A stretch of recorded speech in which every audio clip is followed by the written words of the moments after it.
Halo semua, ketemu lagi dalam video perkuliahan analisis kompleksitas algoritma.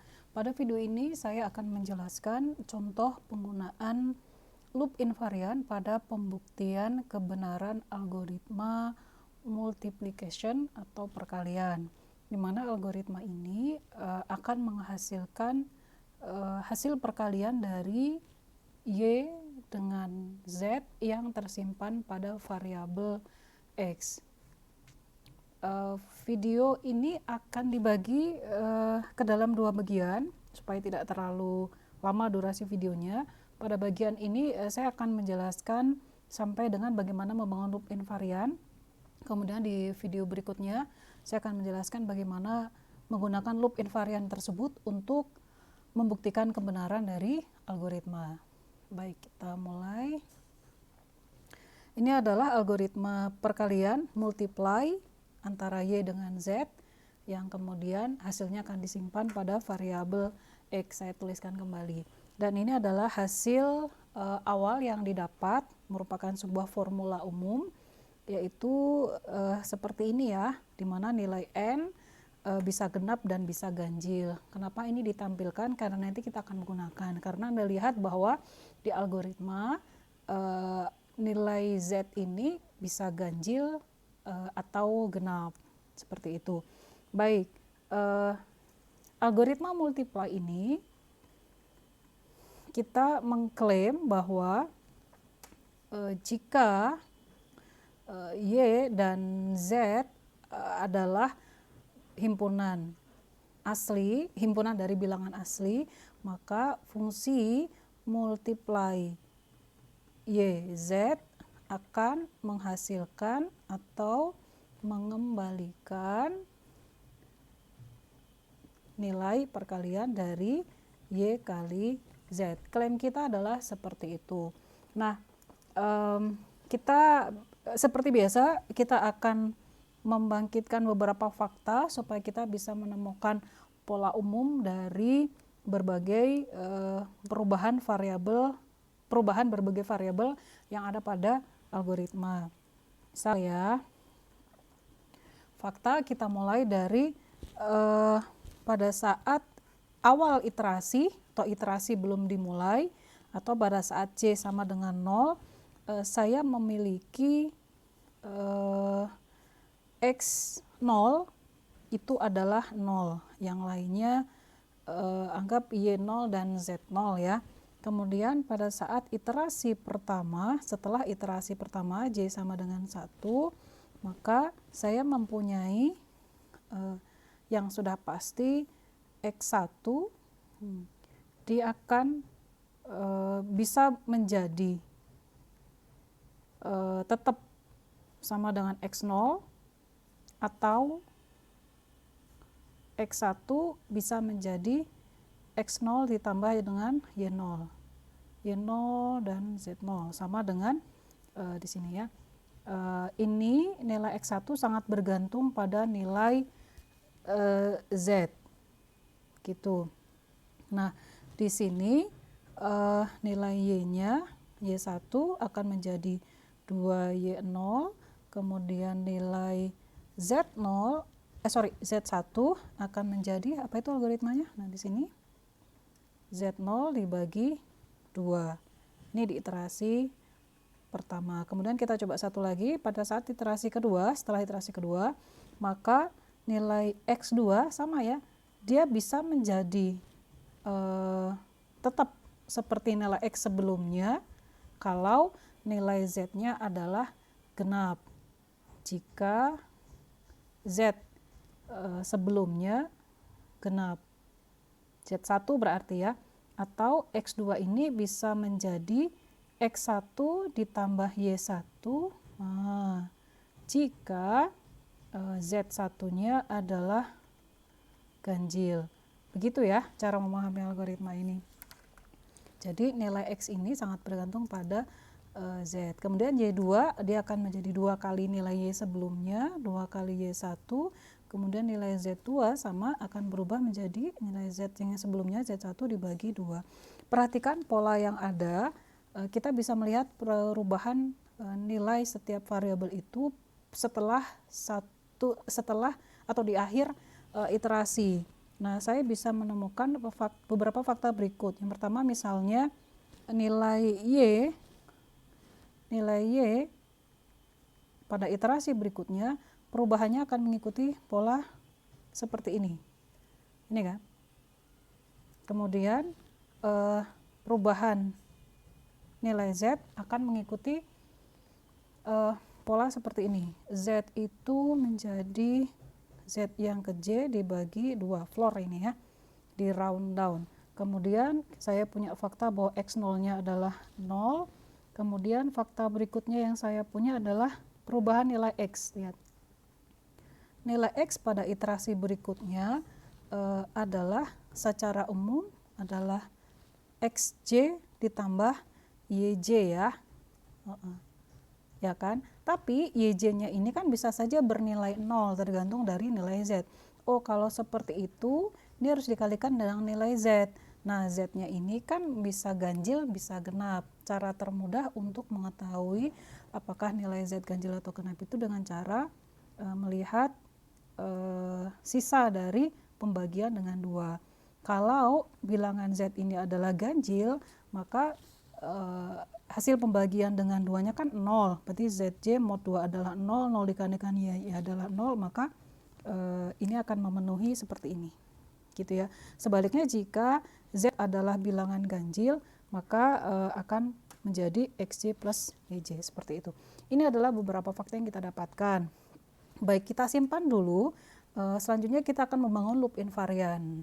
Nah, loop invarian pada dasarnya adalah sesuatu yang harus dibuktikan nantinya karena dia menjadi dasar untuk membuktikan kebenaran algoritma tersebut. Pada dasarnya loop invarian ini harus berlaku untuk setiap iterasi, di mana kita tahu bahwa hasil akhir dari algoritma ini adalah variabel X bernilai atau mengandung nilai hasil perkalian antara Y dengan Z. Baik, saya lanjutkan, saya simpan dulu ini ya. Saya lanjutkan dengan bagaimana membangun loop invarian. Kita coba untuk menganalisis algoritma yang kita punya. Saya tuliskan di sebelahnya sini ya. Misal karena input dari algoritma tersebut adalah Y dan Z, saya sebut saja Y0 dan Z0. Misal saya memiliki sembarang Y0 dan Z0. Misal andaikan Z0 saya itu adalah 1, sebelum selanjutkan, algoritma ini kan pada dasarnya kalau ini Y kali Z, misal pada dasarnya kita akan melakukan penjumlahan Y sebanyak Z kali. Jadi kalau kita punya Y-nya itu sama dengan 3, Z-nya sama dengan 2, ini kan 3 kali 2 itu sama dengan 6. Tapi kita bisa juga membuat 3 ditambah 3 sama dengan 6. Jadi penjumlahan Y, nah ini ya, sebanyak Z kali, sebanyak 2 kali, seperti ini. Misal Z, kita kembali ke sini, misal Z0 adalah 1, maka saya akan punya, ketika saya masukkan ke algoritma ini ya, X1 adalah, saya masuk ke sini karena Z adalah ganjil, X1 adalah X0 ditambah Y0, X0-nya adalah 0, Y0-nya misal sembarang ya, ditambah dengan Y0. Kemudian pada saat di sini Z 1 dibagi 2 adalah 0, iterasi berakhir. Saya ambil contoh lagi, misal Z0-nya adalah 2, maka iterasi masuk ke sini, X1 karena Z adalah genap, algoritma saya nggak masuk ke sini ya, berarti nilai X1 tetap sama, nggak berubah, sama dengan X0 sama dengan 0. Kemudian sebentar, Y1 ini di iterasi pertama, Y1 adalah 2 kali Y0, kemudian Z, kelihatan hampir ketutup, Z1 sama dengan 2 dibagi 2 sama dengan 1. Nah, ini adalah iterasi pertama pada saat J sama dengan 1. Pada saat C sama dengan 2 di iterasi kedua saya akan mendapati, ini kan Z-nya 1 ya, berdasarkan algoritma ini masih bisa masuk ya, karena dia berhenti ketika Z-nya sama dengan 0.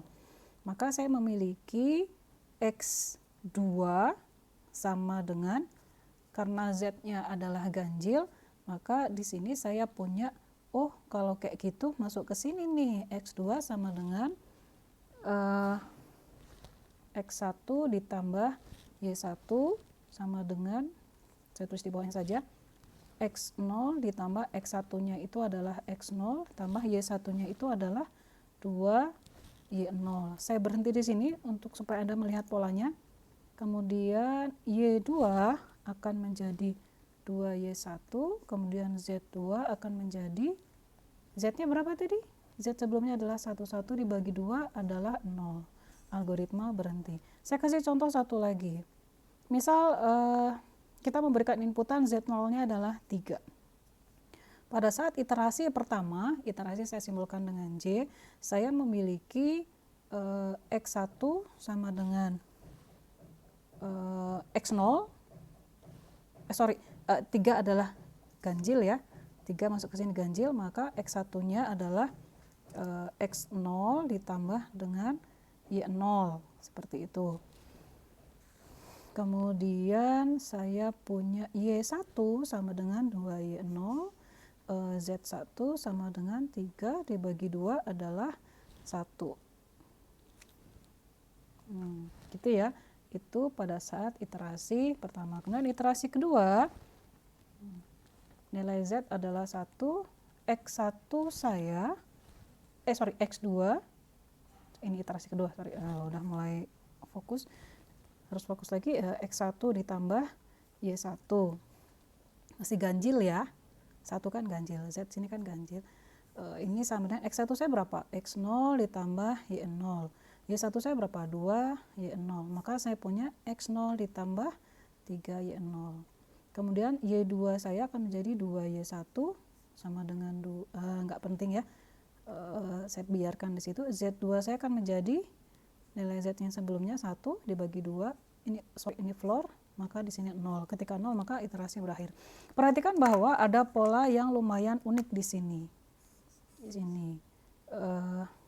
Ini adalah hasil akhir dari algoritma. Pada saat Z-nya adalah 1, lihat nilai ini X0-nya, ini adalah X0, Y0-nya cuma 1. Pada saat Z0-nya 2, lihat di sini juga Y0-nya dikali 2. Pada saat Z0-nya 3, di sini lihat Y0-nya juga dikali 3. Sehingga kita bisa gunakan ini untuk membangun loop invarian, di mana loop invarian kita akan menjadi seperti berikut. Loop invarian